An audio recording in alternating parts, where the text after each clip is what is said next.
Assalamualaikum warahmatullahi wabarakatuh. Balik lagi kita sekarang akan membahas tentang termokimia. Ya, kalau misalnya dari kata bahasanya sih kalian pasti menganggap ini dari termo dan kimia ya. Iya betul. Ini seperti halnya apa sih? Artinya panas ya. Mempelajari ilmu yang mempelajari tentang panas, ataupun yang energi yang dikeluarkan. Nah, kalau misalnya ada yang pernah menggunakan ini atau yang disebut dengan kompres instan, merupakan penerapan sekaligus pemanfaatan reaksi termokimia dalam kehidupan sehari-hari. Jadi yang udah pernah pakai ini, otomatis dia udah belajar termokimia secara tidak langsung ya. Sebenarnya sih, kalau di rumah kalian pasti ada lagi satu alat yang notabene ada termokimianya. Seperti termos misalnya kayak gitu. Oke, jadi saya langsung jelaskan saja. Di dalam interaksi sistem dan lingkungan. Jadi kita bahas dulu sistem itu merupakan pusat yang menjadi perhatian, pusat perhatian. Sedangkan lingkungan adalah sekitar sistem. Contoh nih, kalau misalnya saya punya suatu larutan di mana ditambah NaCl, kemudian ada air. Nah, kan jadi larutan nih, larutan NaCl ya. Larutan NaCl aqueous. Nah, yang larutan ini merupakan sistem, sedangkan lingkungannya adalah gelas, kemudian suhu, tekanan, dan yang berbau eksternal. Jadi, pokoknya kalau sistem itu, apa yang dilihat deh, apa yang dijadikan larutan, itu yang jadi sistem. Nah, sistem itu ada yang sistem terbuka, tertutup, dan terisolasi. Apa bedanya sih? Nah, kalau misalnya terbuka itu, materi dan sistem itu dari sistem ke lingkungan itu semuanya keluar. Jadi ada perpindahan. Sedangkan kalau dari perpindahan, jadi misalnya dari lingkungan ke sistem, dari sistem ke lingkungan. Sedangkan kalau misalnya tertutup, dia itu materinya di dalam sistem. Jadi yang berwarna ini nih adalah sistem ya. Kemudian energinya tapi bisa keluar. Sedangkan ada perpindahan ya, ada perpindahan energi. Kalau terisolasi, dia tuh tetap di sini. Jadi dia ublek-ublek di sini terus gitu. Contohnya apa nih? Kalau misalnya saya punya, wah, ini kebalik ya. Jadi ini sistem terbuka tuh yang di sini. Ini yang tertutup. Nah, oke. Ini yang terisolasi. Ini betul ya. Yang terbuka. Nah, ini yang terbuka itu, jadi kalau misalnya saya punya suatu sistem atau materi, anggap di sini larutan NaCl, kemudian dia terbuka tabung reaksinya, maka dia ada perpindahan. Jadi, energi yang keluar ketika dia menguap ataupun materi yang keluar. Materinya itu kan karena menguap ya, menguap kan jadi airnya tetap keluar gitu. Kalau misalnya dia kena panas, dia masuk, energinya masuk, kemudian jadi ada perpindahan energi di sini, energi yang di sini keluar, tapi selain gampangannya gini deh, misalnya kalau di sini air panas ya, air panas, kan kalian ngerasain ini ada uap keluar. Nah, ini energi material, kan kalau misalnya kalian tangannya di sini serasa kayak ada air-airnya ya, nah itu kan materi sama energinya, kalian ngerasa panasnya. Sedangkan kalau misalnya tertutup, ditutup nih, kalian tetap yang tertutup kan energinya keluar. Kalian tetap ngerasain panasnya, hanya saja materinya tidak keluar. Apakah uapnya itu keluar? Kan enggak ya. Kalau misalnya air panas tuh seperti itu. Sedangkan kalau yang isolasi itu kayak semisal di dalam termos. Nah, ketika di dalam termos, apakah kalian merasakan di sininya panas, di luarnya, di lingkungannya? Enggak kan? Kemudian apakah airnya ini keluar? Tidak. Oke, jadi tidak merasakan panas ataupun yang lainnya sehingga ini disebut dengan istilah sistem terisolasi. Lanjut, entalpi. Jadi di sini ada istilahnya entalpi dan perubahan entalpi kalau di dalam termokimia. Nah, entalpi itu H simbolnya, sedangkan perubahan entalpi itu delta H. Entalpi adalah energi kalor yang dilepaskan atau diserap oleh sistem pada tekanan yang tetap. Kemudian, jadi itu entalpi. Nah, delta H itu rumusnya delta yang akhir kurangi delta awal.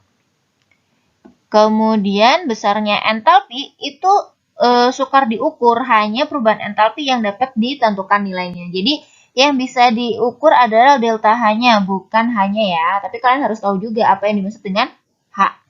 Perubahan entalpi tergantung pada keadaan awal dan keadaan akhir sistem. Ya, di sini ada contoh reaksi pembakaran etanol. Nah, kira-kira kalau misalnya reaksi pembakaran etanol itu termasuk jenis reaksi termokimia apa ya? Nah, di sini ada dua, yaitu reaksi eksoterm dan reaksi endoterm. Jadi, kalau misalnya termokimia itu ada dua aja untuk jenis reaksinya ya. Di sini ada reaksi endoterm dan eksoterm. Contohnya adalah kalau misalnya endoterm itu reaksi fotosintesis, sedangkan reaksi eksoterm contohnya adalah pembakaran. Selain itu, untuk endoterm itu fotosintesis, kemudian perubahan wujud ke fase yang lebih ringan. Misalnya saya punya H2O dalam bentuk liquid berubah menjadi H2O dalam bentuk gas. Ini perubahan dari yang lebih ringan. Kemudian pelarutan urea dalam air juga termasuk reaksi endoterm. Kemudian untuk yang eksoterm itu reaksi pembakaran seperti yang dicontohkan misalnya, pokoknya yang ditambah O2 ya berarti itu reaksi eksoterm. Selanjutnya netralisasi asam basa, terus oksidasi logam atau korosi. Selanjutnya itu reaksi fermentasi. Nah, kalau fermentasi pasti kan rasanya panas ya. Itu merupakan reaksi eksoterm. Sebetulnya tanpa disadari juga udah pakai termokimia nih dalam sehari-hari. Nah, untuk yang endoterm itu bagaimana sih? Nah, untuk endoterm itu ada suatu sistem dan sistemnya itu di sini kalor ya, ini lingkungan. Jadi kalau endo, yang namanya endo berarti dalam ya, berarti ke dalam seperti ini. Sedangkan kalau exo berarti kan ada sistem tetapi keluar. Apanya yang keluar? Kalornya ya. Jadi kalau endoterm itu entalpi zat yang bereaksi lebih kecil daripada entalpi zat hasil reaksi. Oleh karena itu terjadi perpindahan kalor dari lingkungan ke sistem. Sedangkan untuk reaksi eksoterm, entalpi zat yang bereaksi ini lebih besar daripada entalpi hasil reaksi. Oleh karena itu terjadi perpindahan kalor dari sistem ke lingkungan. Dan selanjutnya dapat diartikan sih bahwa kalor dilepas ke lingkungan. Jadi ada kalor tapi dilepas ke lingkungan kayak gitu ya. Kalau misalnya di dalam suhu sih, misalnya ada sistem nih, terus kalian itu mencoba mempraktekkan seperti halnya fermentasi. Rasanya apa kalau misalnya saya membuat tape? Pasti kan kerasanya panas ya. Awalnya dingin tapi tiba-tiba berubah jadi panas. Nah, itu merupakan eksoterm. Sedangkan kalau endoterm, kalian bisa mencoba pupuk urea yang lagi hobi tanaman nih. Ureanya ditaruh aja ke dalam air sedikit lah. Misalnya ada tabung, kemudian urea segini dikasih air.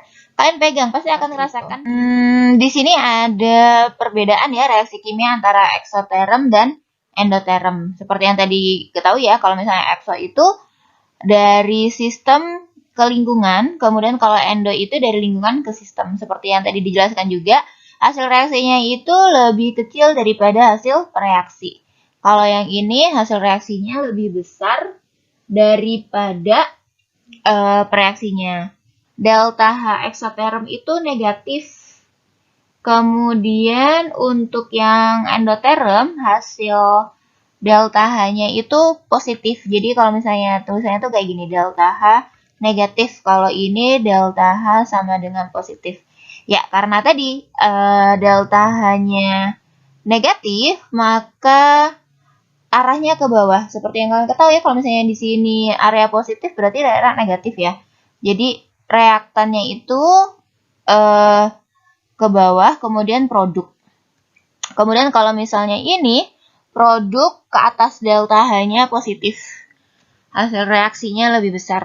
Kemudian T2 lebih besar daripada T1. Contohnya, maksudnya tuh ini suhu ya. kemudian fermentasi glukosa. Jadi suhu yang kedua lebih besar daripada suhu yang pertama. Kenaikan suhu lah. Kalau misalnya ini contoh pelarutan urea dalam air. Jadi T2-nya lebih kecil daripada T1. Oke, kita lanjut ya. Persamaan termokimia. Nah, dalam persamaan termokimia ini penulisannya disertai dengan perubahan entalpi reaksi kalau sama delta H. Contoh kalau reaksi kimia berarti hanya penulisannya itu C2H2. Oh, sampai sini aja, Mbak. Mas, Mbak. Nggak perlu nulis saya ya. Sampai sini saja, ini cukup. Berarti ini reaksi kimia. Tetapi ketika ditulis dengan delta H ini, keseluruhan ini, maka ini disebut dengan reaksi termokimia. Nah, kemudian persamaan termokimia ditulis dengan menyertakan perubahan entalpi delta H fase senyawa atau unsur yang terlibat dalam reaksi tersebut, seperti halnya gas, kemudian liquid ataupun yang lainnya, seperti itu ya. Apabila arah reaksi kimia dibalik, maka besar perubahan entalpi sama tetapi tandanya berubah. Nah, maksudnya bagaimana gini ya?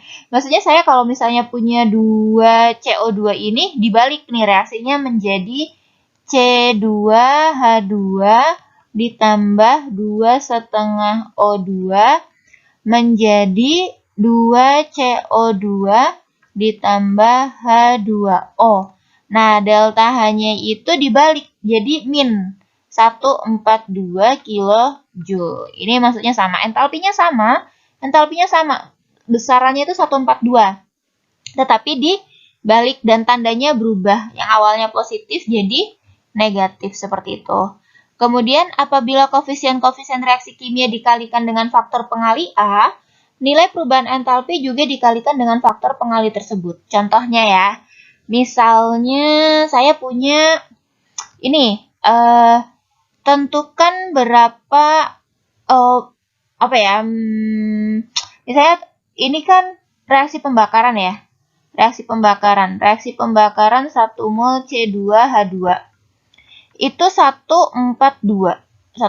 Tetapi ketika saya di sininya 2 C2H2, maka delta H ini juga harus dikalikan 2. Jadi min 284. Seperti itu ya.